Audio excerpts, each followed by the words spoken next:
The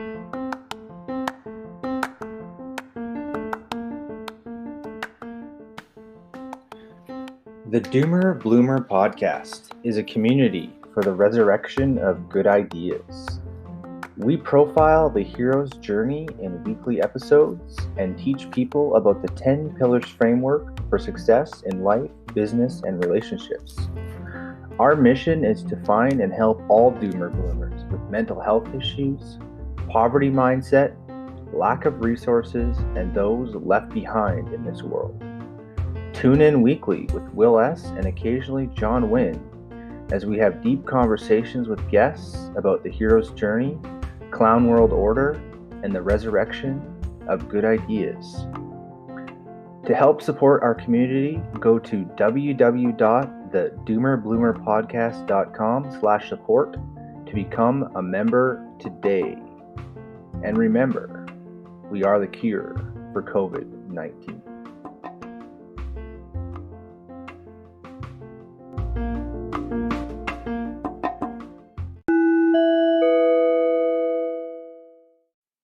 And we're live.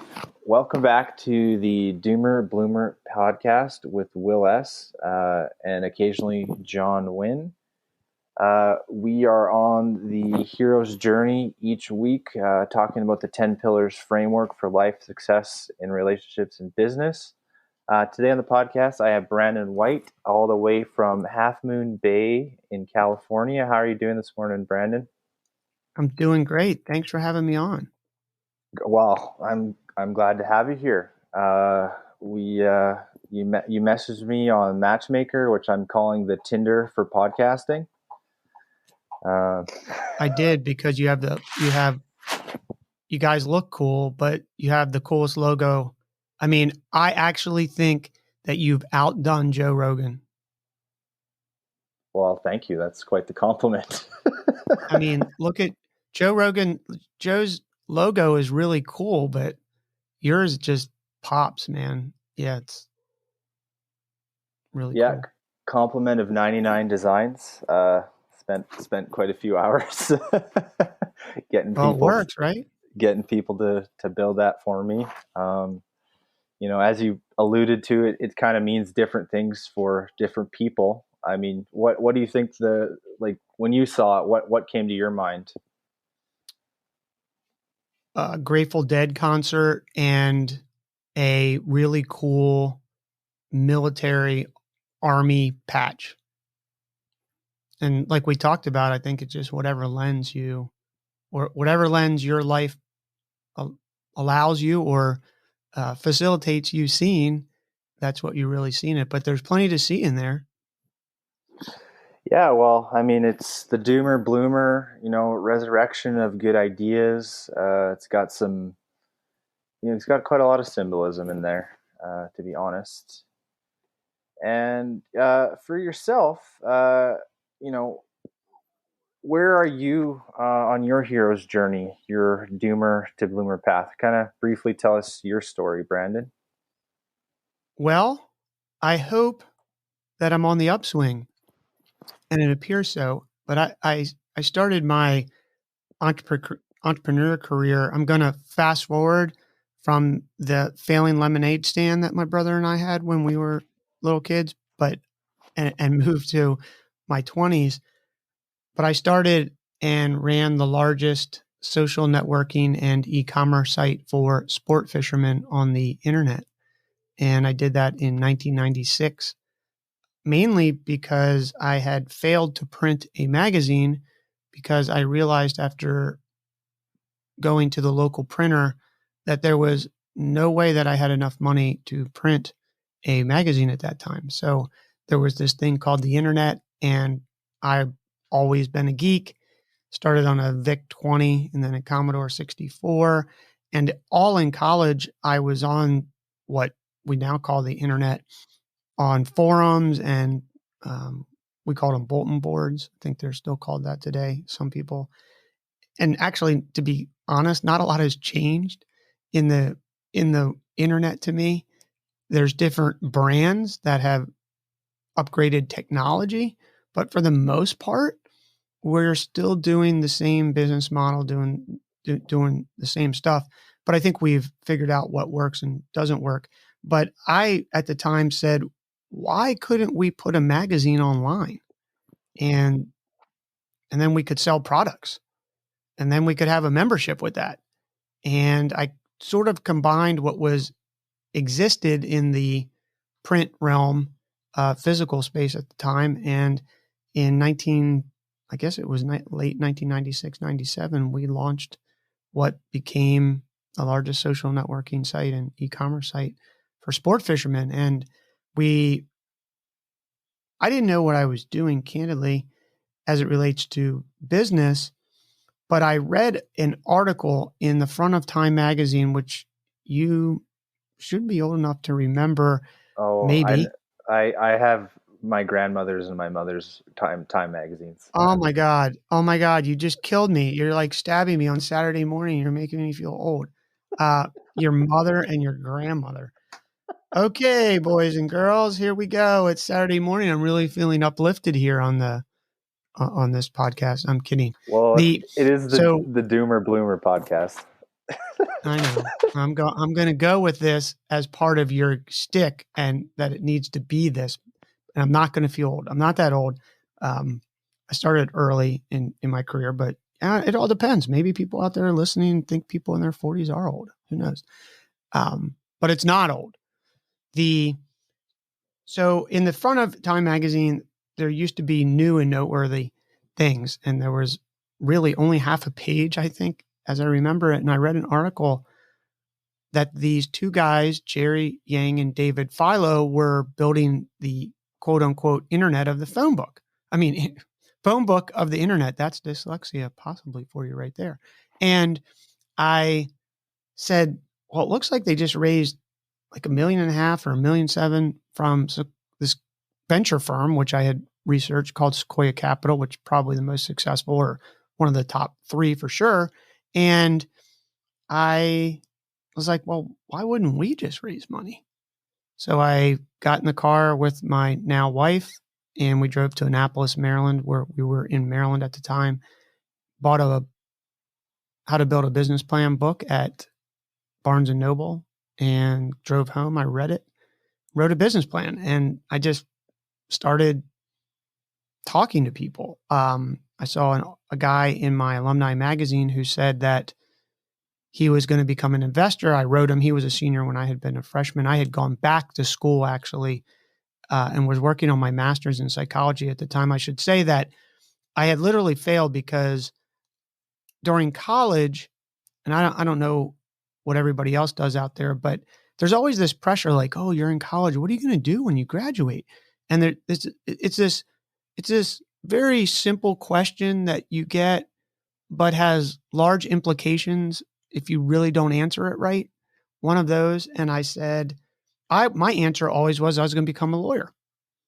And because as soon as you say that, what I realized was as soon as you say that, nobody asks you any more questions, because everybody, it's like, oh, well, okay, well, now we know what he's going to do. He's going to go to law school. He's going to become a lawyer. He's going to charge by the hour, go work at a law firm, yada, yada. And candidly, Bill, I had done nothing to prepare myself to become a lawyer, because I didn't do any internships during college. I was a psychology major, which I loved. I was a sociology minor, so I didn't even have a political science minor. And when I graduated college, I went back working on a tree farm where I had been working and still living at home. And I think my mom realized that as a single mother who had sacrificed a lot to make sure that my brother and I had went to good schools and had good things, she thought that I'm sure she loved her son, but realized that her investment was not going to end up working at the tree farm. Not that there's anything wrong with that. But I did not own the tree farm. I was a worker at the tree farm. So she said, go back to school, because I had taken the LSTATs and done terribly. I'm a National Honor Society student. I was Psych-Hi National Honor Society president, graduated second in my class in high school, got the governor's award, but I have dyslexia and I can't take a standardized test to save my life. So I also have dyslexia. yeah. So, up until probably a decade ago or maybe 15 years ago, I thought it was a hindrance. Then you realize that it's actually a superpower. And once you do that, sort of changes your life, which was a pivotal moment for me. But um, I went back to school and I was working on my master's, and that's when I started this website and wrote the business plan. A quick story that's interesting and fun, and I think will give everybody out there hope that it can happen to you, because it really can happen to you. Your life can change. You can have a pivotal moment where meeting one person or one conversation or one decision you make can completely change your life. And I, as I wrote this guy who was in the alumni magazine, we had been talking and he was interested in investing, of which I didn't know what that meant other than we needed some money. One day he sent me an email. And he said, I had lunch with this guy and he's from Silicon Valley. He retired early and he's living out here on the East Coast. And we mentioned what we did for fun, which was fishing. And I mentioned that I was thinking about investing in these two guys because I had a partner at the time doing this fishing site. He asked the name and he actually has been using your site and he would like to see you. So I wrote back, yeah, I'd love to meet him. Sure. Tell him to email me. So 2 hours later, again, the email says, hey, my name is Tom. I was a original partner at Sequoia Capital. You might know us. We did Yahoo, Cisco, Apple, and a few other big companies. And Google had not taken off at the time, so it wasn't on the list, but subsequently they've done that, YouTube and probably 100 other ones. And I was like, yeah, I'd love to see you. Here's my address. I'll see you tomorrow morning. Now, the reason I responded like that is because to get an email like that from such a person that you've put up there as unreachable is sort of crazy. And to think that this guy is going to show up on your doorstep. Well, the next morning there was a knock at the door and sure enough, he showed up on my doorstep and he's like, hey, how you doing? I said, hey, thanks so much for coming. He said, can we see your office? I was like, come on up. And he sort of looked at me. I was like, it's in the spare bedroom. So we walk up. My wife and I lived in this little house, 1,400 square feet. I only mentioned that to say, because it was a small house, but we were really happy. We didn't suffer a single day there. But we went upstairs. He looked around. He looks at me, looks around again. So now my heart is starting to race. I'm feeling a little hot, thinking, like, am I going to be in trouble? Is this guy disappointed? Maybe this is just terrible. I have no idea. And he said, is this it? And I was like, hey, look, I am really sorry. You drove all the way over here I was living on the Eastern Shore of Maryland, from the Western Shore. And yeah, this is it. I said, my partner has a spare bedroom down the road we can go to. But if you came here looking for something bigger, I really apologize. I didn't mean to lead you into this or anything. And he said, calm down. He said, this is how we found Cisco, Brendan. They were making routers in their living room. I was like, okay. He said, but you do sound a lot bigger. And I had all the phones bill rigged, but it made it look like you went through this whole thing, this whole thing about getting a hold of us. And we did answer the phone. I just wanted to look like we were quote unquote professional. So he said, let's go to lunch. We went to lunch. He turned over the placemat and we did the business plan after we had spent weeks, maybe months writing a business plan that was 50 pages because it was an old school business plan, which you don't need to do today, but did the business plan on the back of a placemat. He folded up in his pocket and he's like, oh, well, this sounds generally good. And I said, well, how about we how about we hook up my boat and we go fishing? I said, I'd love to. So we hooked up the boat and we went fishing in Chesapeake Bay had a great time. On the way home, he says to me, how much money do you have in your business account? And I said, well, that's an interesting question because my partner and I trade stocks to fund the company. And he said, what? You use company money? I said, well, my company.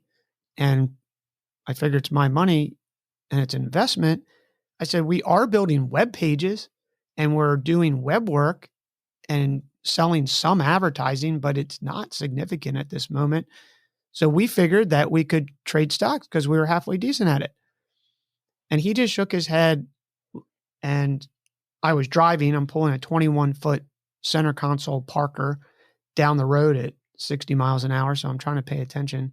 But I do notice he pulls out a checkbook. And for those of you who don't remember what a checkbook is, but this little thing that's binded, that's a piece of paper that you write on. And I'm halfway joking here, but it was ratty. It was really like, it was worn out. But he writes this thing and he's like, here. And I look down while I'm driving and it's $50,000. And he says, let's go. And that's how we kicked off a fundraising effort of which I had no idea how to do, that wound up raising $1 million for this company. And we grew that company.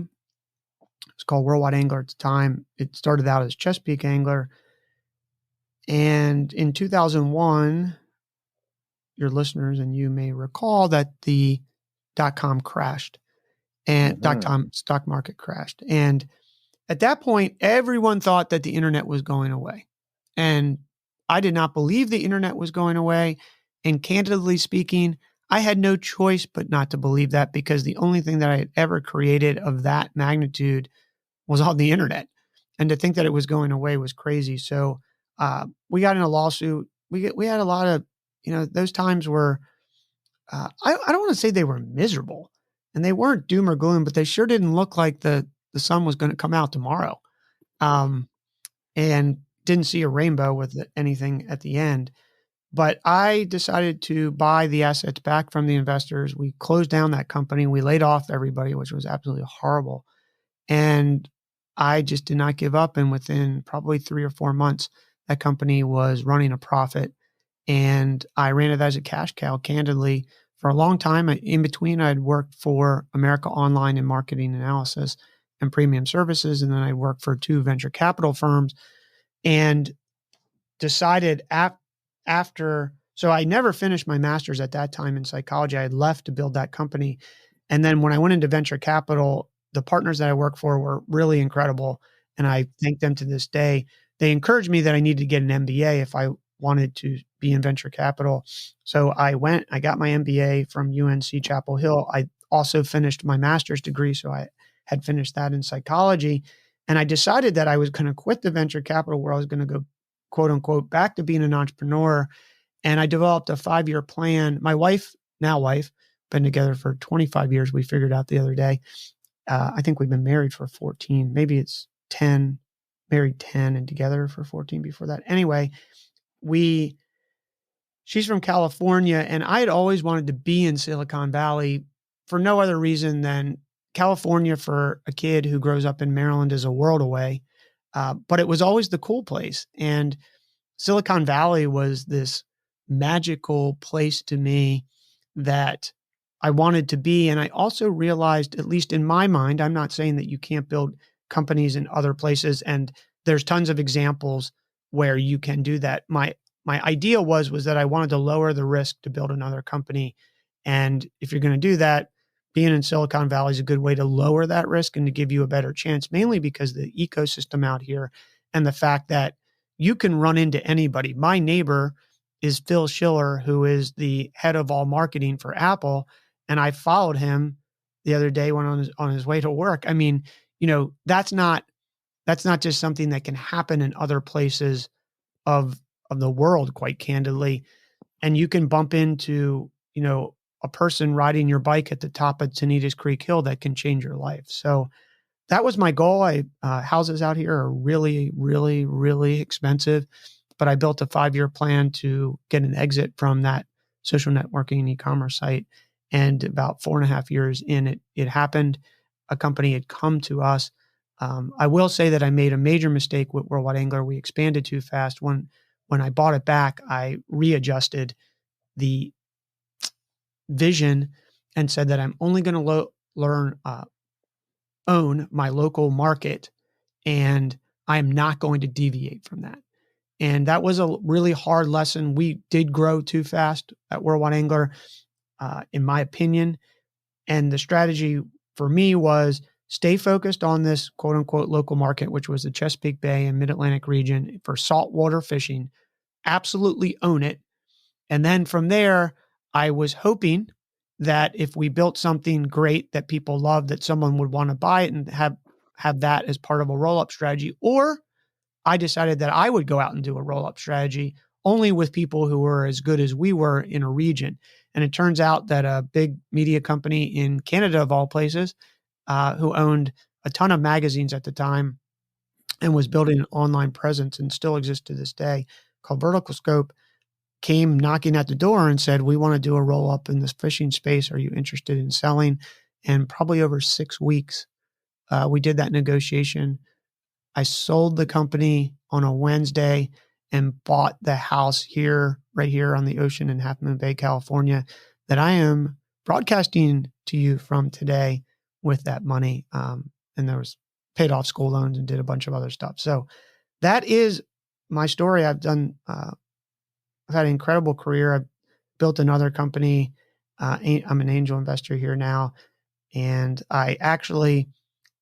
ironically, after 25 years, actually am now publishing a newsletter. It's not in fishing, but it is for small, medium-sized business owners and entrepreneurs on mind, body, and business. So I find that ironic. And it is actually a print newsletter, and you can only get the content in print.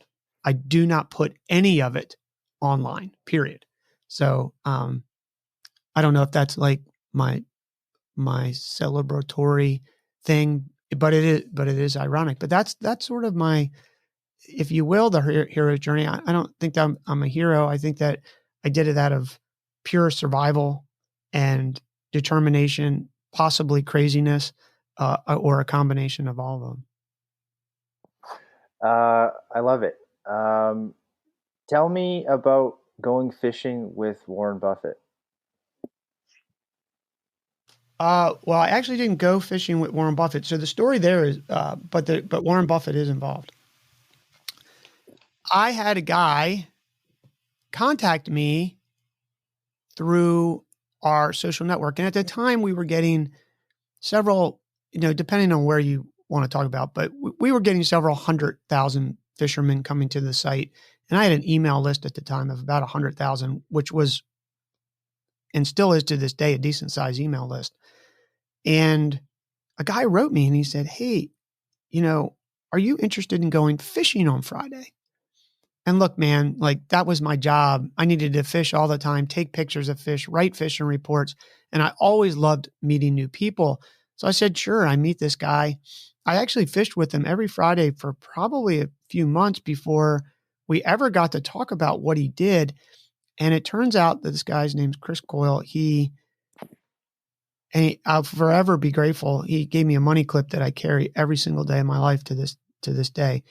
And we still talk. He just lives in Florida and I live in California, so it hadn't been as easy to fish together. But he had built a real estate company and sold it to Merrill Lynch.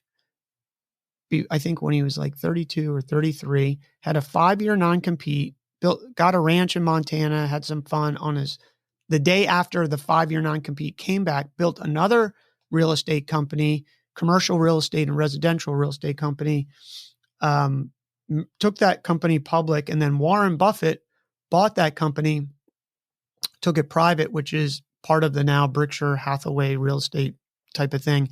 And Chris was on the board with Warren of that company for many years. And I continued to fish with Chris every single Friday. And we traveled around the world. We went to Guanaja, Honduras together. We went to the Bahamas together on week-long trips. And I basically was getting the wisdom. And ironically, for any listeners, well, I don't know when you're going to publish this, but I'm excited today, Bill, because Berkshire Hathaway actually has their annual meeting, and I always love listening to Warren Buffett's long talks that he gives. So he starts today. It's Saturday, but it was an absolutely incredible, and I am grateful to this day for what Chris did for me. Chris is a very competitive person, very, very kind heart. Um, but he needed a person to go fishing with him every Friday because the way he had his schedule is that he would work 4 days and have Fridays off, which I've tried to adopt because I think it actually really clears your mind. But the things that I learned and the lessons he taught me driving to the fishing destination. I mean, Bill, some days we would drive 2.5 hours. We would drive 2.5 hours to fish a creek or a river or something somewhere for an hour to to come back, another 2.5 hours to get just this fishing place. I remember we drove 3 hours one day. He wanted me to take me to a creek of a cabin near where he used to have a little getaway place. And it was 3 hours and we literally fished 45 minutes. We caught really incredible native trout in Maryland up in the mountains, which I'll never forget. And they ironically, they're super small. There's little fish, but just an incredible experience. So in those, in those, in all that time, travel time, um, I learned an incredible amount about business and to have a guy, and the funny part is he's so humble. I was like, so you're on the board with Warren, like you saw him 2 weeks ago. Yeah. Yeah. Six On the board. degrees of separation, right? Yeah. So you never know who you're going to find. I think having an audience, if you're in some capacity, you're going to meet incredible people and people that'll change your life. And I think one thing that Chris did for me, among some other people, including that guy, Tom, who we became lifelong friends. And he's really my best friend to this day. But these people who do things for you in your life that don't need to do it, that may not completely understand the impact that they have on you is incredible. And it's really why I try to pay it back as much as I can. I give away everything that I have knowledge-wise for free, but what I found, Bill, is that when you give things away for free, everybody says they want free, and then they get free, and then they don't use what's free. But if they pay for it, somehow it becomes more valuable, and they actually use it. So in my experience, what I found is that I would give my newsletter away for free. I'd even pay for it so that it would help someone. But what I found is people don't use free stuff. They use things they pay for. So as hard as it is for me to charge for that, because I really, for a lot of things, but I do give away a lot for free. And if somebody is really in a bind and I think they're going to use the knowledge that I have and lessons learned, then I'll give it away. But isn't that ironic that when you want things for free, but you don't use the things for free? I think all the t-shirts I got for free are generally still in my drawer, but the ones I paid for, including the one I have on, is the ones I wear. So, I think there's something to be said. I think we definitely. I say we. Well, I mean, they say you vote with your wallet, right? Things that you find valuable, you know what I mean, will ultimately, uh, versus getting getting the free milk versus doing effort. I don't think human beings can get away with not doing things without some effort. Whether that's subscribing to a podcast or buying some swag or you know it's yeah, it's something to be said anyways. for sure. But for them, uh, they changed my life. I call those moments pivotal moments when you have these things where you meet someone or you have an experience or you make a decision in your life. There's been a lot of pivotal moments that I've made decisions that have completely changed the trajectory of my life that looking back are pretty incredible. And I look forward to some other pivotal moments on, what the future has to hold for me. It certainly has been a windy road experience wise that has been really enjoyable for me so far. Well, here's a question for you. What have you done differently, like with the COVID situation? Like, has that affected you or your businesses at all? because I've had to completely change what I used to do. Like the person that I am now is not the person I was 18 months ago. You know what I mean? So Have the real answer for me is not a lot has changed other than apparently I had gained about 5 pounds, which I was in denial about. But oh yeah, the COVID-15 or the um, COVID-19. yeah, I mean, I ride my bike a lot and I'm conscious, but yeah, it still happened. But for me, to be candid, I've been an advocate of remote teams Mm, for 20 years. And as a guy in the tech space, it hasn't been something that I've found you absolutely need. And anybody who, there were a lot of naysayers before COVID that said you have to have an office and you have to have this. I find it absolutely ironic that a lot of companies just in this quarter are reporting bigger, better earnings and growth than they ever have pre COVID. So I find it ironic that the people who said that you needed to have an office you needed to have it, but these companies still survived. And previous to COVID, there were plenty of examples. I mean, there's this thing called Linux, which is a operating system that was designed by about 2,000 engineers that are all remote, never met, and I don't think have a Jira board. I'm halfway joking about the Jira board because I haven't tuned into that in a long time. But my point is that you can do things remotely. There's a ice cream company, I think it's called Halo ice cream. It's like low calorie ice cream. It's based out of LA. They have 400 employees and they built a product company with all remote team. Um, yeah. so for my wife and I, we always, for the most part, worked from home. My dentist told my wife that this was the perfect storm for me because I had been preparing it my whole life, meaning we work from home and we're set up that way. I think for a lot of people that was hard. I think still working from home it can be hard. It's distracting. You got to get good at it. And You if you're gotta in be sales, even harder.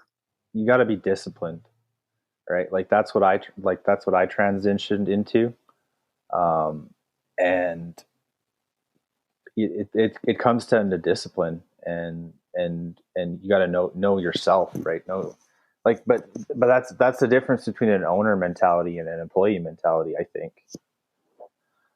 Yeah, I think you have to also create a space for yourself in your home and you Mm. need to be able to shut the door and you got to have a real honest talk with your family or partner whoever that is that there's going to be some boundaries because it does bleed over and it also can seem never ending because there's no start or finish per se and humans tend to need a start and finish that designates where those lines are, and that doesn't happen from working from home. And I also say that I think doing sales, if you're in sales, is super hard when you are used to meeting people in person and having a conversation, and now you got to figure out how to do online marketing. And online marketing, candidly, isn't that difficult, but it's hard to figure out in the initial stages when you're trying to figure out this online world. Well, I mean, I'm with you there. I am running like my latest pet project, well not pet project, but is I'm trying to build a virtual renewable energy company in Canada. It's called Yukon Gold Energy. I And like that. I've been working on that for almost 2 years now, like just like in my side time. Right. Are you still there, Brandon? I'm still here. Um, but it's got a website now, and I have a podcast for it. The Yukon Gold Podcast is the main marketing arm of that. But I like your no work on Fridays. My business partner Terrence always used to say, "Start slow on Fridays and taper down." But that's when we were electricians. So Yeah, um, I think that I think that old traditions are interesting, but don't mean that that's the future. And I've, at least in my experience with the companies that I've had where we've done this, I find people are way more productive. Um, and Yeah. there's this tendency to fill time. And if you can create urgency to get something done, it's actually pretty darn amazing what you can get done in 5 hours time. Because I would argue working in an office, maybe you're productive 4 hours of that time. The other time you're probably getting interrupted. You're probably talking or taking breaks. And then there's the mental load of, I've got to get in my car. And if you're going to fight traffic for whatever that is, that all of these things affect your ability to focus and be productive. And I think that if you can compress that, you'll be amazed at how much you've got done. And I come back into Monday feeling like a human, not like a human who got run over by a truck who finished work at 5:30 on Friday. Only, I mean, let's be honest, you're not decompressed Friday night after work. You're probably not even getting into a restful flow until Saturday night at best. You wake up Sunday, and then by Sunday at noon, your heart starts racing because you're anticipating having to wake up at dark 30 and start work again. And I don't see any rest there. Whereas, if you can finish hard on Thursday, whatever time that is, and then wake up or sleep in or do whatever on Friday without this pressure, it it will really change you. So I recommend it. For some people, you may not want to go to every Friday. We did one company where we did every other Friday, and that seemed to, at least for the engineers that work for us, they really liked that better. I think there's a flow. I don't think there is a flow when you're in projects. I find it when I don't write code anymore, but when I'm writing, I have to write this newsletter every month, and I do a lot of writing in general. That flow state you don't always want to break, in the sense of, well, in the sense of that there's this long intermission because it's hard to get back up, but every other Friday for sure. And there are big companies that actually do that. My friend works for a big company here in Silicon Valley, and they do it. And the other thing I also have that I do with my companies is, I'm not going to regulate your day. I think Yeah. you need to be available from 11 to 2 o'clock Pacific time, because that's the main always headquarters, for at least for me at this Well, time. I follow verse 17 of the Tao Te Ching, which basically says the anchor of the universe is inside of you, and you already know what it is you're supposed to do, and you don't need someone micromanaging you. It essentially means don't micromanage people. Yeah, I actually do what Yvon Chouinard from Patagonia calls the MBA, and that's not the MBA that I paid $110,000 for. That's management by absence. I expect people to self-regulate, and if they can't, then we picked the wrong person, I agree. and that's my responsibility, or the hiring person's responsibility at that point. That's not that person's responsibility, and it doesn't mean they're bad. It just means that that's not the fit for how we operate. Yeah, hire for fit and teach the skills. That's another thing that I've learned in my journey as well. Yeah, I call it hire athletes, at least in early stages of small teams. I think once you get to a 50 plus person company, you're going to start to hire snipers who are really good at that one thing, because you have systems and procedures and processes in place that are repeatable, that you need someone to execute and then potentially tweak. So I think there is when, and it might be 100 depending on where your company tipping point and what your culture is. But I agree with you, Bill. I love it when people agree with me. Well, that's always a good thing. In your journey, what are some resources that have helped you along the way? That's a really good question. I think I don't have a resource, but I have a process that I think you should read a lot. I mean, if I never read that, I read every day in the library. If I didn't read that article in the front of Time magazine, I don't know where I would be today. I'd also say that you should, I don't say should. In my experience, the thing that has greatly helped me is having a very diverse group of people that I am friends and colleagues with. What does that mean? Well, it means I go to Burning Man. It means that I have friends who are complete geeks. I have friends who are one of my best friends is a UPS truck driver and has been for I think he has like 30 years in. Um, and to mechanics, to doctors, to lawyers, to um, anything, anything across surfers, bikers. I mean, lacrosse players. I just keep going down. Fishermen, fly fishermen, saltwater fishermen. I in my life, I've found it more interesting to be and interact with multiple groups and than I have being stuck in one group. And I think it gives you a different perspective. It allows you to take ideas.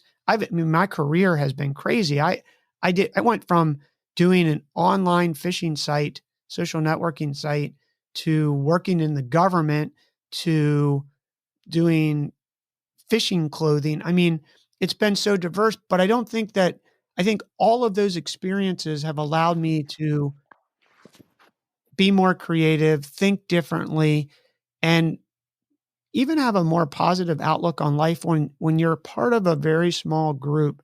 And I'm not saying that support groups aren't good, but I am suggesting that it tends to say this us and them. And, last I checked, we're all humans who live on Earth. And I think that now that we're exploring other planets, that may be how we define ourselves versus, hey, I'm a Californian or I'm a Texan or, I'm a Montana cowboy or whatever that is. It's going to be more towards, well, I'm a earthling. And at least for me, that might not answer your question specifically as someone listening to say, well, I'm looking for that one resource that's really magical. I'd suggest to you that if you're looking for that one resource that's really magical, that would be find yourself first and understand who you are as a person and understand your core value and the framework of which you live. Because once you figure that out, which I'm not suggesting is easy, it is hard. And maybe why I invested in a undergraduate in psychology and master's in psychology. And I work with a sports psychologist for many, many, many years. And I still take courses and work on myself. But once you find yourself, here's the magic of that. The magic of that is that you wake up in the morning and don't need to figure out who you are and get reconciliation with your struggles. You actually get to wake up and execute. And it's like having a business plan for your business. If you don't have a business plan for your business, then you wake up every morning trying to figure out what you need to do and and who you need to listen to figure out what you need to do versus you have a business plan, you wake up in the morning, you execute on those ideas. I'm not saying they don't change. I'm just saying the mental load is really easy. So I wake up every morning um, knowing what my framework is. And the other thing, just while I'm on this roll, is want what you have. And once you do that, I'm not suggesting that means that you are, what is the right word?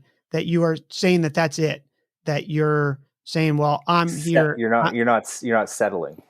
Yeah, you're not. That's the right word. Thank you for that. It's a little early in the morning for me still. You're not settling for.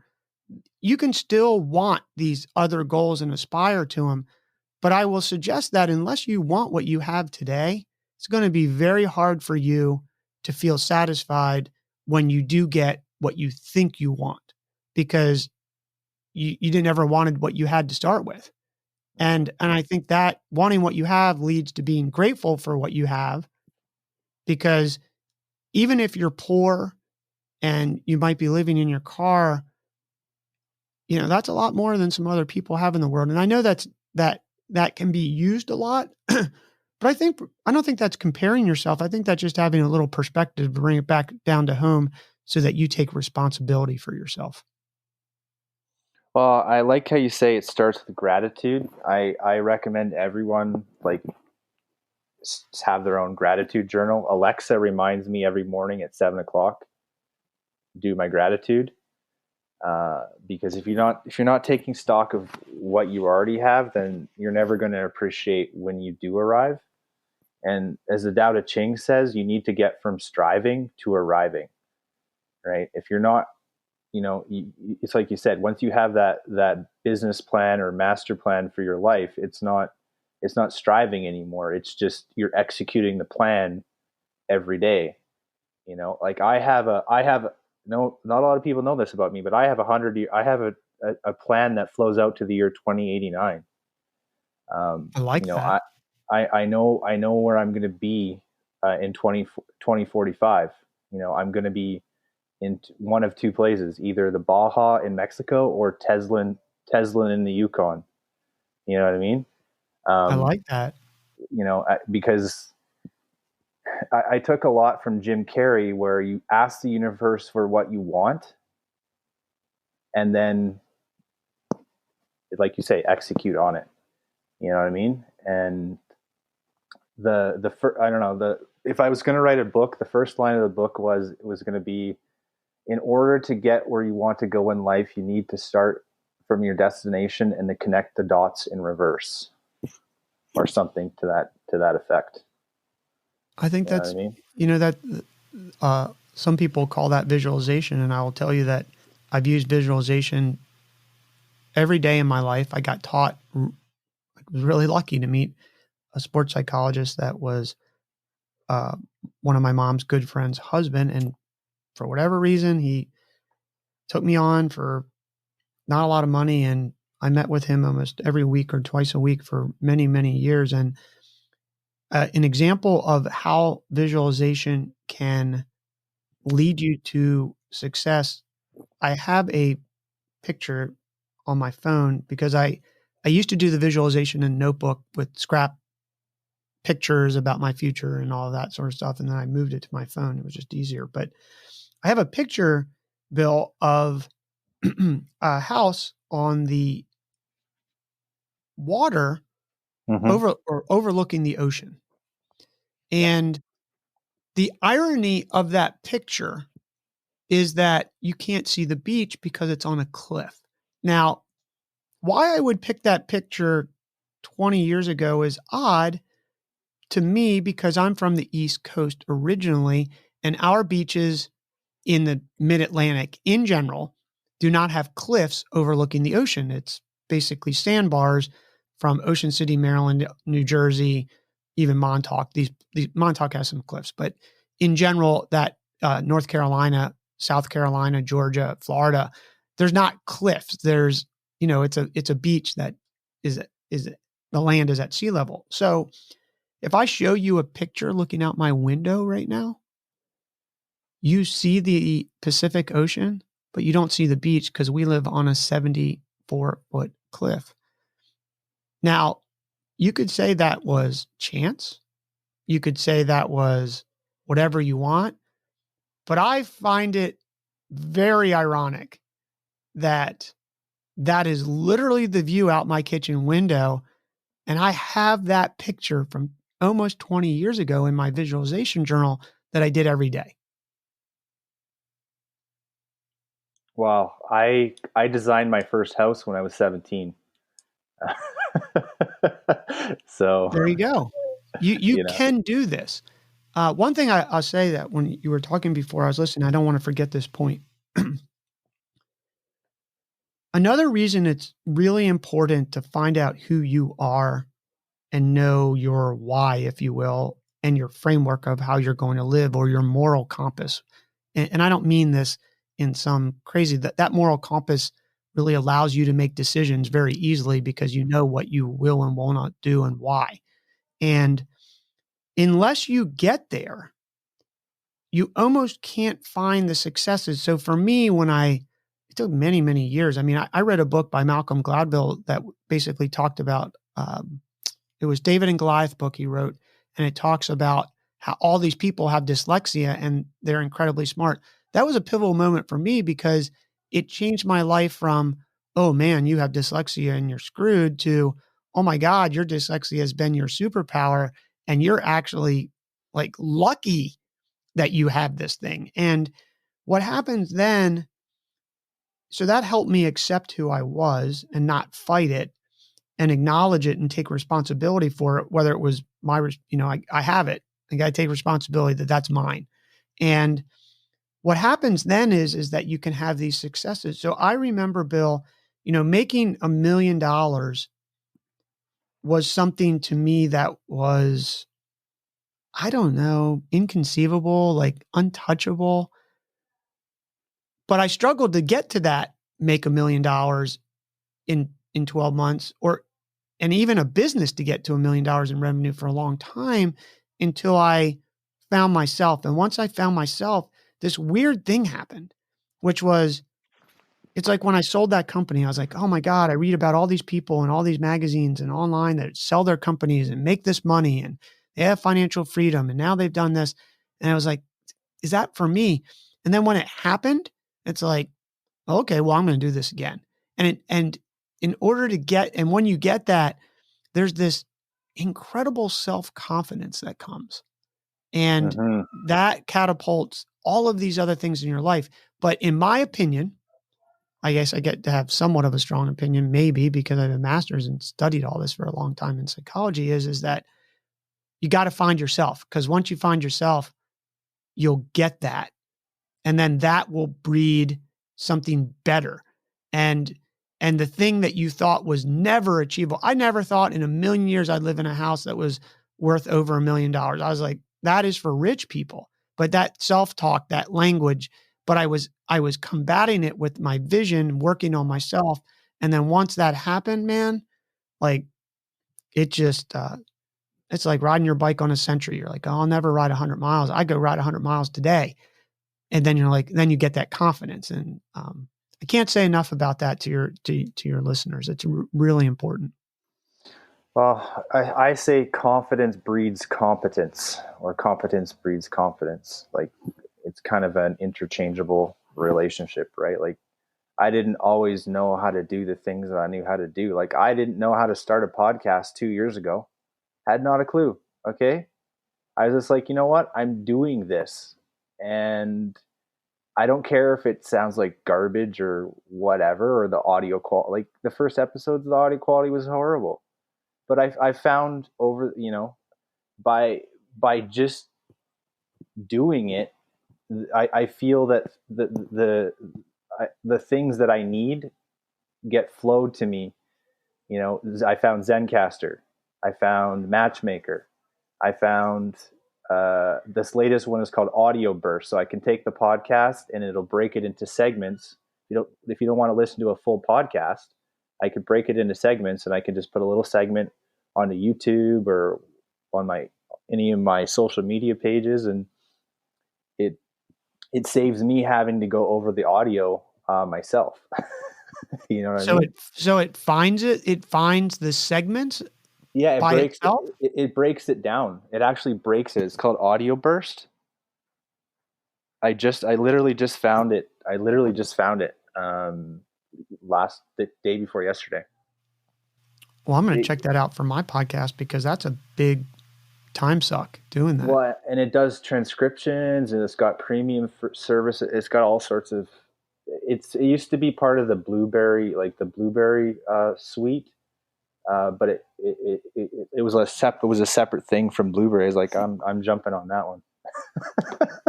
That's cool. Yeah, I'm going to check that out myself. Thanks for recommending that. And you should, I don't know, if you're into podcasting, you should join my Discord server, because this is where I put all these resources. They're just compiled. I I did see your link, and I appreciate you sending that. I definitely need to join that. Yeah, it's where the doomer bloomer community is going to hang out, right? Like, where the interesting people in the community are contributing and making this podcast better, and joining the forum, right? I like to say we're the resurrection of good ideas, and I also like to say we're the cure for COVID-19. Uh, and when I say that, I mean not like physically the disease. I mean mentally the disease. It's taken up so much mental bandwidth, you know, and people are living in very uncertain times, as we've kind of alluded to, but there are resources and there are communities out there, uh, trying to change the world to positive, to make positive change in the world, and that's what we need right now. We don't need this discourse on the left. We don't need this discourse on the right. We need level-headed, reasonable, moderate people that are able to see the whole picture, and you take the best and you F the rest, is what I like to say. Yeah, and that's Bruce Lee Jeet Kune Do. You absorb what is useful, discard what is not, add what is uniquely your own. I love it. um, Here's a good question for you. If you could step into my shoes, what would you have asked yourself that I already didn't? And you already said, uh, what is your why, Brandon? Oh, that's really simple. I compete every day. That's who I am, and that's not a me against the world. That's a me and whoever is with me. Meaning, if that's my partner, my wife, my family, friends, someone I'm helping, someone I'm riding bikes with, a student who I'm teaching how to build a business plan or something like that. I just, that's who I am. I just always want to be better. I'm not competing necessarily with a person other than myself. So, so I really want to understand what I can do, because I've done things that I didn't think were possible. And one of the things that I tell small business owners and entrepreneurs that I talk with is, if you want to be an entrepreneur or you want to do something hard, and it might not even be an entrepreneur, it might be that you want to ride a century on your bike and you don't think you can do it. You have to believe you can do the thing that you're not sure you can do. And that doesn't make complete sense, but you have to get your head around that statement, and you actually have to do that, because if you don't do that, your self-talk will actually talk you out of it. So if you can believe you can do the thing that you're not sure you can do, then you can get there. But you have to hold those two things simultaneously in your head and make it happen. So for me, I just love to see what the possibilities are. Uh, I I love to sleep because I think it's important to get rest. I love sleeping because it gives me a better waking experience. But I can't wait to get up in the morning, and figure out what execute basically on what we're doing. I mean, last night I didn't want to go to bed because I was working on a writing project, and I was like, man, I don't want to go to bed. I can't. I'm gonna but I got to get some rest. So I'm gonna get to rest. I can't wait to get up the next morning. So I think that's it. That's really who I am, and my why is just want to be. I want to compete. I want to be better. I want to see what's possible. I love it. Uh, went over that, and yeah. So here's a question for you. How can you be of service to your community and the world? And I referenced verse 17, and I doubt a ching a lot, but you could have your own interpretation of that. I think you. So I think there's this belief that you have to go pick up trash and do these. I'm using that as an example, not necessarily the thing, but there's this idea that to make the world a better place, you should give money to people who are not as fortunate, or you should clean up your local creek or clean up your beach. And I think all those things are important. I believe, though, that the source of making the world a better place, and whatever your definition of that may be, really starts at home. And if you want to make the world a better place, then recycle more. If you want to make the Yeah. world a better place, don't let the water run. If you want to make the world a better place and you live on the grid that burns coal, turn the light out. I mean, what happens is I believe sometimes we don't see the forest through the trees.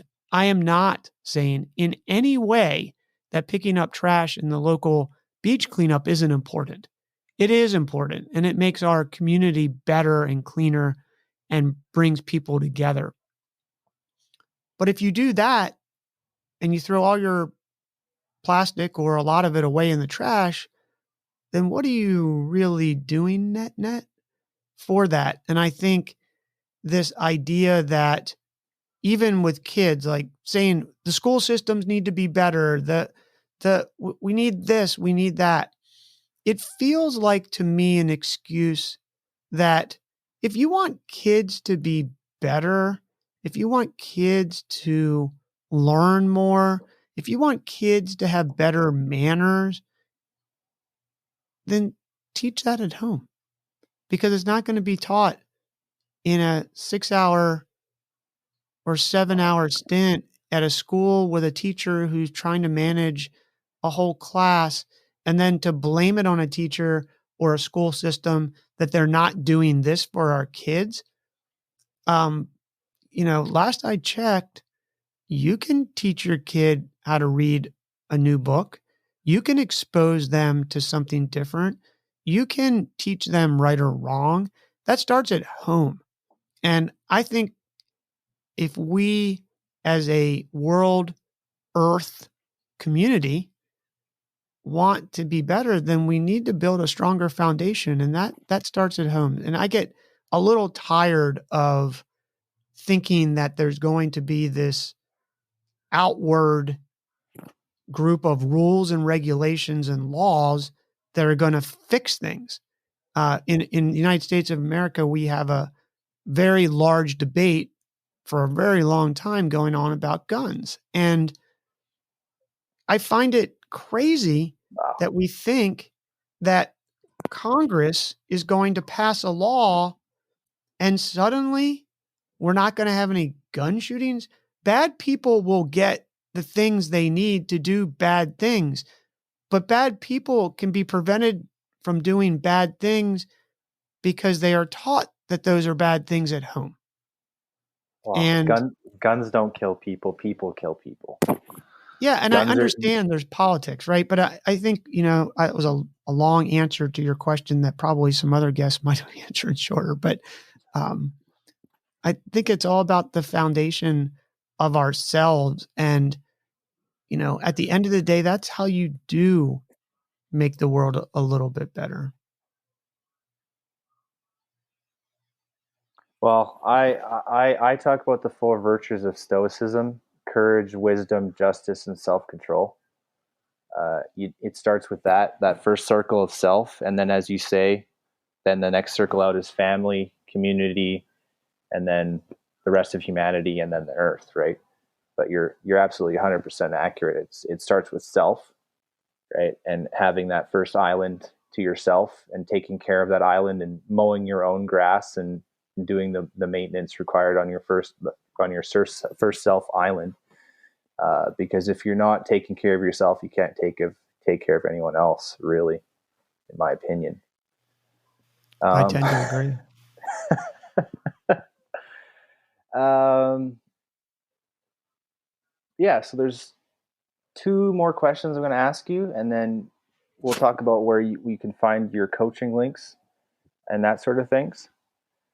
Uh, so where do you think a doomer, and I define doomer loosely, but generally it refers to somebody who is in a darker state, depression, and how can they get on a path to becoming a bloomer in life, business, or relationships? What would be your best advice to somebody who's listening to this podcast and is not in the greatest mindset, but would like to, eventually improve their life and get on that better path to becoming a bloomer? Start exercising daily for at least an hour in zone 2 of heart rate, if not zone 3. You can Google Nice. that if you don't know what it's talking about. But if you are in a darker state, the outcome of exercising is incredible. It has been shown in studies that exercising can have the same effect as drugs if you happen to be on an antidepressant or something. I'm not saying that in extreme cases there's not chemical imbalances that don't need drugs. I'm saying that I believe that a lot of it can be serviced by exercise, and also the drugs don't work for long periods of time. You They're not can't. they're not designed to. They're Right. crutch. Exactly. So I say exercising only because, for me, that has always gotten me out of the rut. And your body is designed to release incredible endorphins, which we don't have to go into the science right now, but trust that it happens and trust that you will feel better afterwards. And after you exercise, take a cold shower. There's a whole bunch of effects that happen in your brain and your body because of that. And I know that sounds like a weird, probably answer to what do you do? But once you do that and we've tuned your body and your mind, then we can worry about all these other things. Until then, I don't know. It's, we could teach someone how to do Excel spreadsheets or how to code or I don't know, That's do why the whatever. first that's why the first doomer bloomer pillar is health. It's the number one pillar. If you don't And, have health, and eat right. Yeah, I just want to add that. And what I mean by eat right is just one simple rule. Well, two things. If all you do is stop eating refined sugar and you drink enough water every day, which is at least probably half a gallon, depending on your size, that will change a ton. So that's really my prescription. solid. Thank you.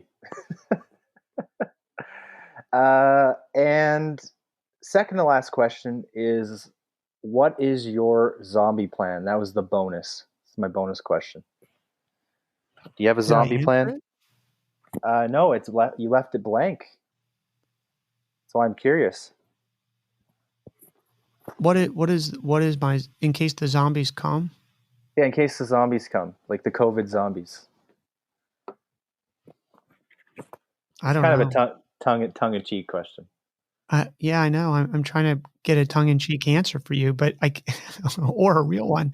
I I don't really, I don't have a zombie plan, man. I think I'm just gonna have to face that head on, and that could be. Well, I, you already live on a cliff. I do live on a cliff. I mean, I think I'm gonna have to rely on my training and instincts to figure out what we're gonna do. But here's the truth, not the truth, but maybe as I'm talking out loud, thinking to myself, what is my zombie plan? We have a Class A 30-foot RV called No Regrets that is self-sufficient. So my zombie plan is that we're going to get in that RV, which is completely self-sufficient, and figure out where to go. If the earth is burning or has a major crack, I don't have an answer for that one. We'll have to accept our fate as it is dealt to us. But that's our zombie mobile. Nice. Well, you're always welcome to come visit me in the Yukon because that's where I'll be. Well, I appreciate that. If we can get there, then that'll be on the list. But you Yeah. also said Baja, Mexico, so it Well, seems to me that you've already made your decision. I have two. I have two separate zombie plans. I got you. Because Well, fast walking zombies, they'll freeze in the north, and then slow walking zombies, they'll melt in the south. I think that's a good plan. We would prefer to see you in Mexico. Well, we'll put that on the bucket list for 2045. There you go. What else? Brandon, this has been an absolute pleasure. Is there anything you'd like to add? And you can obviously talk about your coaching and where people can find you and your social handles. Yeah, thanks a lot. This has been really fun. I feel like there's been a lot of Brandonness given here, so I'm not going to add any more Brandonisms for today. Ironically, I don't sell my coaching to people anymore directly. You have to be a part of the idea that we can actually work together. So I have a print newsletter, and you can subscribe to that. With that print newsletter, you get all of my courses also included in that subscription. So you can get how to build a business plan at 13 slides, how to build a pitch deck, 9 days to turn yourself into a powerhouse, and a whole bunch of other great resources. So you got to get my print newsletter. And if you like it and the philosophy, then there's a path to working with me and my team directly. You can check that out at two places. One, Brandon, Brandon, C as in Charlie, white.com, or B as in business, successsecrets.com. And then I do a podcast and just build a business, Success Secrets. We're on all the platforms. You can check us out. And in there, we give all the links of where you can find us. So I really appreciate you giving me the opportunity to let your listeners know where to find me. Thank you for that, Bill. Well, I've gotten a whole heck of a lot out of this, and that's kind of been my litmus test lately. Is that if I feel I'm going to learn something, I feel like it could be of use to the community, then I'm going to allow them on, and we're going to have a dialogue and a discussion. You might hear my 2 cents, as you can probably tell.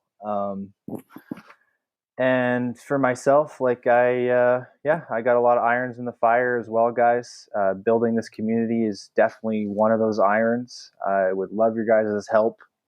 You can follow us at the Doomer podcast on Twitter, the Doomer Bloomers on Instagram, Facebook, major platforms. I would really love it if you joined our Discord group. That's where I give free resources for people wanting to build businesses, podcasts, self-improvement. I have a reading list there. And yeah, if you're in the doomer mindset, just remember that this too shall pass. And as the Tao Te Ching says, every storm there is a calm, and every calm there is another storm. So just go through the cycles, and at a certain point, you're going to learn how to surf them. This has been Will S. with the Doomer Bloomer podcast. On behalf of myself and John Wynn, we love each and every one of you here in the community. Namaste.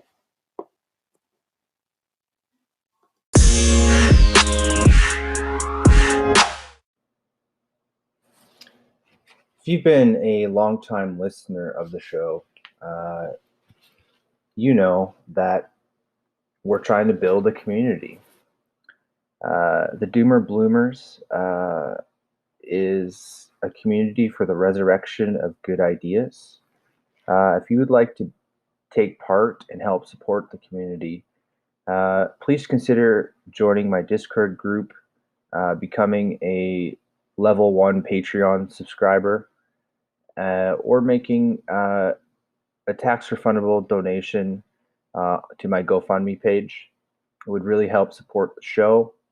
Let me know what you thought about this episode with Brandon. I really loved it. You can tweet me at the Doomer Bloomer or Doomer Podcast on Twitter with the hashtag ZombiePlan.